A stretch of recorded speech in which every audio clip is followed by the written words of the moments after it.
Hi. మన bank statement చూసినప్పుడు ఏమనిపిస్తుంది? అన్ని అంకెలు, లెక్కలు అంతే కదా? కానీ నిజానికి అది మన కథ చెప్తుంది. మన ఆశలేంటి, మన భయాలేంటి, మనకు ఏది ముఖ్యం అన్నీ అందులో ఉంటాయి. సో ఈరోజు మనం బడ్జెటింగ్ని కేవలం లెక్కల్లా కాకుండా మన జీవితాన్ని మనకు నచ్చినట్టుగా మార్చుకోవడానికి ఎలా వాడుకోవచ్చో చూద్దాం. మీలో ఎవరికైనా ఇలా అనిపించిందా? నెల మొదట్లో అకౌంట్లో జీతం పడుతుంది, కానీ నెలాఖరు రాకముందే అది ఎటో మాయమైపోతుంది. అరే, డబ్బులేమైపోయాయి అనిపిస్తుంది కదా? మనలో చాలామందికి ఇది కామన్ ఎక్స్పీరియన్స్. ఈ ఫ్రస్ట్రేషన్ నుంచే మన ఫైనాన్షియల్ ఫ్రీడమ్ జర్నీ మొదలవుతుంది. అయితే ఈ ఫ్రస్ట్రేషన్కి ఒక సింపుల్ సొల్యూషన్ ఉంది. మన డబ్బు మీద మనకు మళ్లీ కంట్రోల్ తెచ్చుకోవడానికి ఒక పాపులర్ రూల్తో స్టార్ట్ చేద్దాం. అదే 50-30-20 రూల్. ఇది చాలా సింపుల్, ఇంకా ఫైనాన్షియల్ ప్లానింగ్కి ఒక సూపర్ స్టార్టింగ్ పాయింట్. ఈ రూల్ ఏం చెప్తుందంటే చాలా సింపుల్. మనకు ట్యాక్సులన్నీ పోగా చేతికొచ్చే జీతాన్ని 3 భాగాలుగా విడగొట్టాలి. మన ఖర్చుల్ని ఒక ఆర్డర్లో పెట్టుకోవడానికి ఇదొక మంచి ఫ్రేమ్వర్క్ అన్నమాట. ఈ స్లైడ్ చూడండి.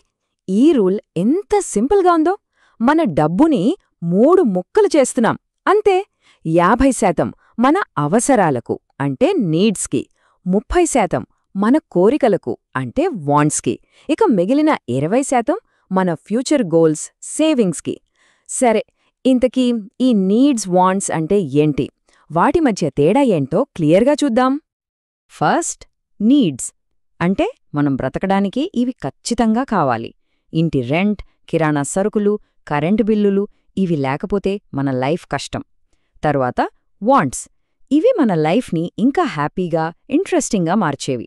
బయట తినడం, ట్రిప్స్కి వెళ్లడం, మన హాబీలు ఇలా. ఇక మూడోది చాలా చాలా important category, savings and goals. ఇది మన భవిష్యత్తు కోసం మనం వేసుకునే ఫౌండేషన్. ఎమర్జెన్సీ ఫండ్, ఇన్వెస్ట్మెంట్స్, అప్పులు తీర్చడం ఇవన్నీ దీని కిందకే వస్తాయి. మరి ఈ రూల్ని మన లైఫ్లో ఎలా అప్లై చేయాలి? Okay, 4 simple steps. ఫస్ట్, ట్యాక్సులన్నీ పోగా చేతికి ఎంత వస్తుందో క్లియర్గా లెక్కేసుకోవాలి.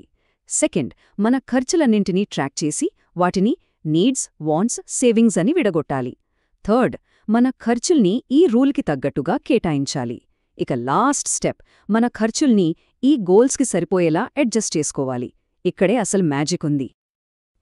ఈ రూల్ ఇంత సింపుల్ అయితే మరి మనలో చాలామందికి బడ్జెట్ ఫాలో అవడం ఎందుకంత కష్టంగా ఉంటుంది? ప్రాబ్లం మన పర్స్లో కాదు, మన మైండ్లో ఉంది. అవును, మన బ్రెయిన్లోనే అసలు మ్యాటర్ ఉంది. సైకాలజిస్టులు దీన్ని ఒక పేరుతో పిలుస్తారు, ప్రెజెంట్ బయాస్.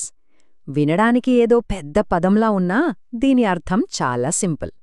భవిష్యత్తులో వచ్చే 1000 రూపాయల కన్నా ఇప్పుడు చేతిలో ఉన్న 100 రూపాయలకే మనం ఎక్కువ వాల్యూ ఇస్తాం, అంతే.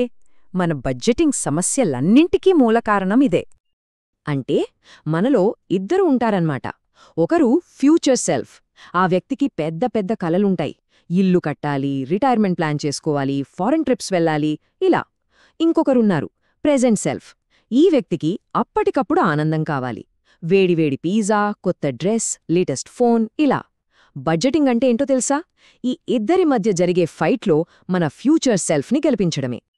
అయితే ఈ ప్రెజెంట్ సెల్ఫ్ని కంట్రోల్ చేయడానికి 50/30-20 రూల్ బాగా పనిచేస్తుంది. కానీ ఒక్క విషయం, ఒకే సైజు షర్ట్ అందరికీ సరిపోదు కదా. అలాగే ఒకే బడ్జెట్ రూల్ అందరి లైఫ్స్కి సెట్ అవ్వదు. ఫర్ ఎగ్జాంపుల్, హైదరాబాద్ లాంటి పెద్ద సిటీలో జాబ్ చేస్తున్న ఒక యంగ్స్టర్ని తీసుకోండి. వాళ్ల సంపాదనలో సగానికి పైగా రెంట్కి, ట్రావెల్కే పోతుంది. అలాంటప్పుడు వాళ్ళు 20% ఎలా సేవ్ చేయగలరు? కష్టం కదా. అందుకే మన రియాలిటీకి తగ్గట్టుగా రూల్స్ని మార్చుకోవాలి. ఈ స్లైడ్ చూడండి, తేడా ఎంత క్లియర్గా ఉందో. నార్మల్ బడ్జెట్లో అవసరాలకు 50% వెళితే ఎక్కువ సంపాదన ఉన్నవాళ్లకి అవి 20%కే సరిపోవచ్చు. వాళ్లు మిగిలిన 50%ని వెల్త్ బిల్డింగ్ కోసం, అంటే డబ్బుని ఇంకా పెంచడానికి వాడతారు. చూసారా? బడ్జెట్ అంటే ఖర్చులు తగ్గించుకోవటం మాత్రమే కాదు, మన డబ్బుతో మన భవిష్యత్తుని ఎలా ప్లాన్ చేస్తున్నామనేది కూడా. సరే, ఒకవేళ 50/30 రూల్ మనకు సెట్ అవ్వకపోతే ఏం పర్లేదు, టెన్షన్ అక్కర్లేదు. మన పర్సనాలిటీకి, మన లైఫ్ స్టైల్కి సూట్ అయ్యే బడ్జెటింగ్ స్టైల్ని వెతుక్కోవడమే అసలు టాస్క్. మనకు ఏది బెస్ట్ అనేది చూద్దాం. ఎందుకంటే బెస్ట్ బడ్జెట్ ఏదంటే మనం నిజంగా ఫాలో అవ్వగలిగేదే. అంతే.